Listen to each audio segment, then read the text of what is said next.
Assalamualaikum warahmatullahi wabarakatuh. Izin memperkenalkan diri.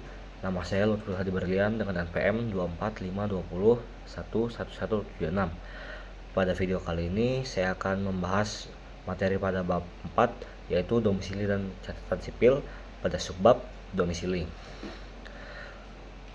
Dasar hukum domisili dan pengertian domisili. Tempat kediaman atau domisili diatur dalam pasal 17 KUH Perdata sampai dengan pasal 25 KUH Perdata. Dalam NBW Belanda, domisili diatur dalam titel 3 buku 1 yang dimulai dari ART 10 sampai dengan ART 15.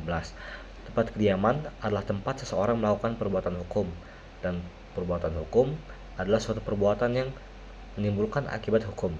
Contoh dari perbuatan hukum adalah jual beli, sewa menyewa, tukar menukar, hibah, beli sewa, leasing, dan lain-lain.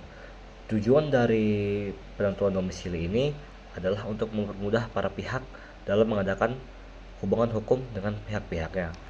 Unsur-unsur yang terkandung dalam perumusan domisili yaitu adanya tempat tertentu atau tetap atau sementara, kemudian adanya orang yang selalu hadir dalam tempat tersebut, ketiga adanya hak dan kewajiban, dan yang terakhir adanya prestasi. Kemudian macam-macam domisili.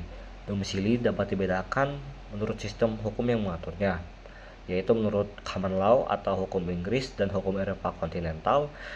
Di Common Law atau hukum Inggris, domisili dibagi menjadi 3 macam, yaitu domisili of origin adalah tempat seseorang ditentukan oleh tempat asal seseorang sebagai tempat kelahiran ayahnya yang sah.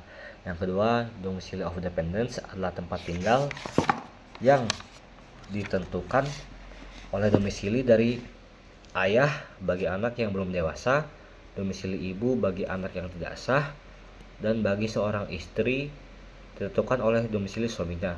Yang terakhir, domisili of choice adalah tempat tinggal yang ditentukan dari pilihan seseorang yang telah dewasa di samping tindak tanduknya sehari-hari.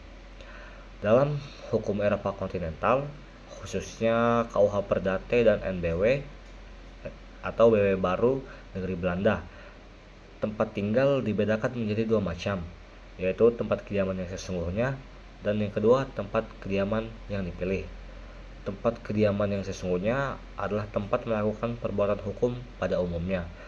Tempat kediaman yang sesungguhnya dapat dibedakan menjadi 2 macam, yaitu tempat kediaman sukarela atau yang berdiri sendiri adalah tempat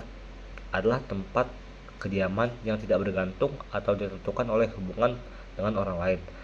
Dan kemudian tempat kediaman yang wajib adalah tempat kediaman yang ditentukan oleh hubungan yang ada antara seseorang dengan orang lain.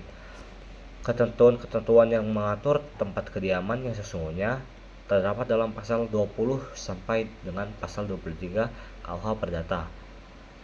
Contohnya pasal 20 KUH Perdata, domisili pegawai, tempat kediaman pegawai adalah tempat dia melaksanakan jabatannya.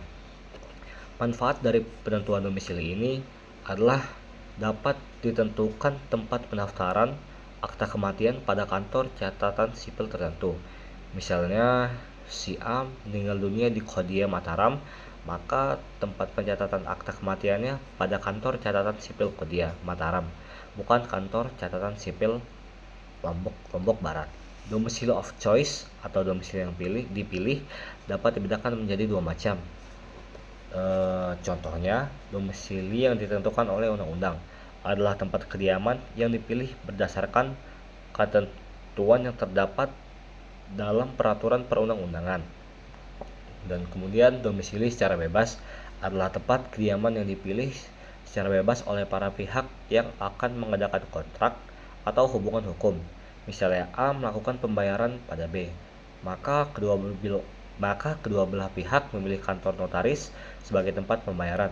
Dasar hukumnya ada pada pasal 24 KUH Perdata. Dan yang terakhir adalah beberapa syarat yang harus dipenuhi oleh pihak dalam menentukan domisili yang dipilih, yakni yang pertama, pilihan harus terjadi dengan perjanjian. Yang kedua, perjanjian harus diadakan secara tertulis. Yang ketiga, pilihan hanya dapat terjadi untuk satu atau lebih perbuatan hukum atau hubungan hukum tertentu. Dan yang terakhir, untuk pilihan itu diperlukan adanya kepentingan yang wajar. Mungkin cukup sekian materi yang dapat saya sampaikan. Kurang lebihnya mohon maaf. Wassalamualaikum warahmatullahi wabarakatuh.